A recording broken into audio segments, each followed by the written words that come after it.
Jaz še vedno gledate oddajo Dobro jutro in dober dan in ob sebi zdaj pozdravljam Nado Polažer, Tino Turk iz Slovenskega združenja za analitično psihologijo.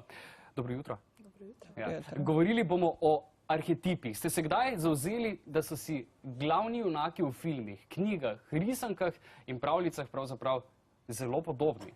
Razlog se bojda skriva prav v arhetipu. Pa če začnemo z neko definicijo, ki bo splošno seveda vsem zanimiva in razumljiva, kaj je arhetip, kako ga definiramo, kdo ali kaj je? Ja, arhetip je nekaj, kar pride iz kolektivnega nezavednega.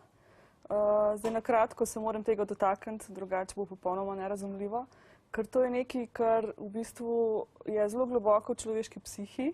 In če razmišljamo o glagolih, bolj kot o samostalnikih, je to na nek način ena matrica, preko katere se življenje živi, se pravi samega sebe postavlja in pride iz nekih najglobjih globin. To so stvari, o katerih se v bistvu ne sprašujemo, ki so vsem skupne. Recimo vsi smo ljudje, vsi imamo določene procese v življenju, vsi se rodimo, vsi umremo, vsi nekje ljubimo, vsi smo, upamo, vsaj ljubljeni. To je recimo arhetipsko, se pravi nekaj, kar ne moramo sami izbirati in se skozi nas dogaja. Torej nekaj, na kar mi nimamo vpliva? Ne. To je globje od tega, na kar lahko vplivamo. Kaj pa vpliva na to, da nimamo mi na to vpliva? Kaj to določa? Je to okolje, je to družba, je to nekaj, kar nam je bilo dano ob rojstvu, čeprav vprašanje, če... To je v bistvu psihološka funkcija, ne? To je značilnost tega, v bistvu, kar smo dobili s tem, da smo ljudje. Na nek način bi lahko primerjali, kaj je arhetip z tem, recimo, da iz nekih določenih tekočin lahko nastanejo kristali.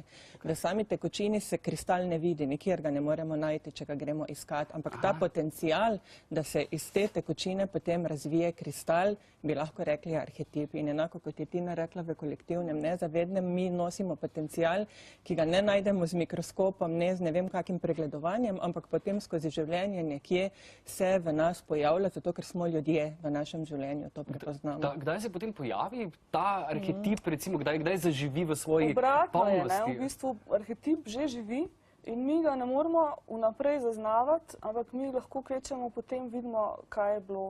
Mi lahko retrospektivno rečemo, ok, to je bilo pa recimo neko srečno življenje, to je nekdo, ki je bil, ne vem, zmagovalec ali pa nekdo, ki je to in to in to.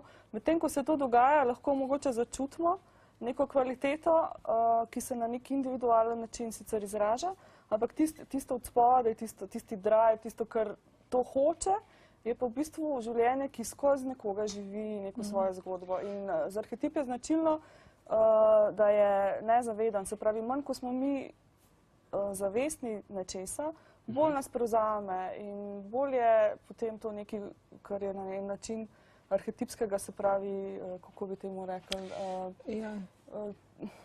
ne tradicionalno, ampak univerzalno. Mogoče bi na tak način, če lahko dopolnim to, kar je Tina povedala, v bistvu arhetip je res v nas že vrojen, ker je to nekaj, kar nas dela ljudi, tako kot se vsi ljudje rodimo z dvema rokama, dvema nogama, z nosom in tako naprej. Živali tega nimajo, naprimer, takega kot mi. Arhetip je v nas, ampak se v določenih življenjskih obdobjih postane bolj aktualen. Na nek način, recimo, v vsakem življenjskem obdobju je en arhetip aktualen ali pa več arhetipov. Če dam za primer, naprimer, vi ste prej dali kot filme za primer ali pa pravljice, mite, religije, vse posod srečujemo kraljico, kralja, prej ste gostili našo haloško kraljico, na katero smo haložani zelo podobni. Kraljica je ponosni, kraljica je en arhetip, recimo, ki se pojavlja tako v različnih mitih, pravljicah, filmih, kot tudi v našem individualnem življenju, ne samo, da postanemo mogoče v vlogi neke kraljice, kot je Katarina v tem primeru, ampak vsakem od nas pride določeno življenjsko obdobje, ko ta kvaliteta kraljice, neko dostojanstvo kraljevsko, stopi v ospredje. In zdaj vsak tak arhetip ima pa svoj negativni in pozitivni, bom rekla, del. In če mi, tako kot je Tina prej rekla, to nezavedno pustimo, da ta arhetip sam živi, brez da mi sami odločamo, kako bomo to kraljico živeli, lahko to nas popolnoma prevzame in preprosto ne živimo na svoj način te kraljice. Potem pa imamo problem, ne? Ja. Kako se tega, recimo, pa ne obraniti, ne se nimamo česa braniti, ampak kako se nadzirati, kako se... Čim več je treba, če to želimo spreminjati, seveda, zavestno delati s svojimi če nas moti, vsebinami. potem želimo to spremeniti, nek del, ta arhetip, ki nas... Arhetip je težko prepoznati v bistvu, ne, zato ker je tako mogočen, ne, ker je neka želja, ki je tako samoumevna, da je v bistvu sploh ne znamo tako zelo identificirati kot recimo individualne težave. Ne. Recimo zadnjič smo govorili o kompleksih.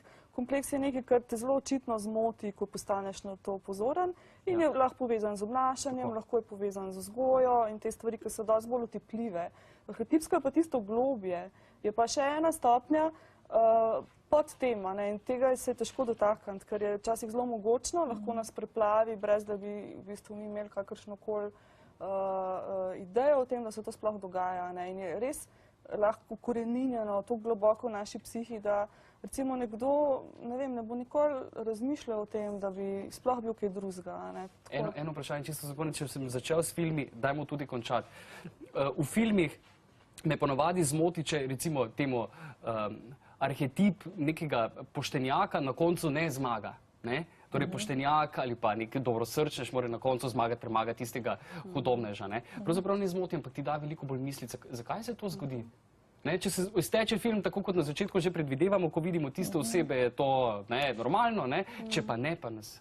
Mislim, da se to zgodi, ker si vsi želimo neke pomiritve na koncu in upanja, da bo svet boljši in lepši. Ampak če gledamo zdaj z arhetipskega stališča, če je to bilo vaše vprašanje, sta tako poštenjak kot tisti zlobko, da rečeva, oba arhetipska lika, ki jo vsi mi nosimo tudi v sebi, ampak na nek svoj individualen način. Vsi smo kdaj pošteni, pač zelo se držimo nekih stvari na svoj način, tako kot rečemo, vsi imamo nos, ampak nimamo vsi enakih nosov in isto smo vsi kdaj zlobni. Ne vsi, si pa vemo, da življenje rabi neko odprtost in upanje in zato mislim, da si nekako želimo tako po otroško, da bi dobro zmagalo in da bomo lahko potem nadaljevali. Ja, to nas je tudi ohranilo pri življenju človeštvu, mislim. Najlepša hvala obima za pogovor, obisk, veliko sploh želim. Hvala vam. Ja, ostanite z nami tudi v nadaljevanju. Še se bomo posvetili Lončarju, odšli na Roglo, v studio pa pride Žan Serčič.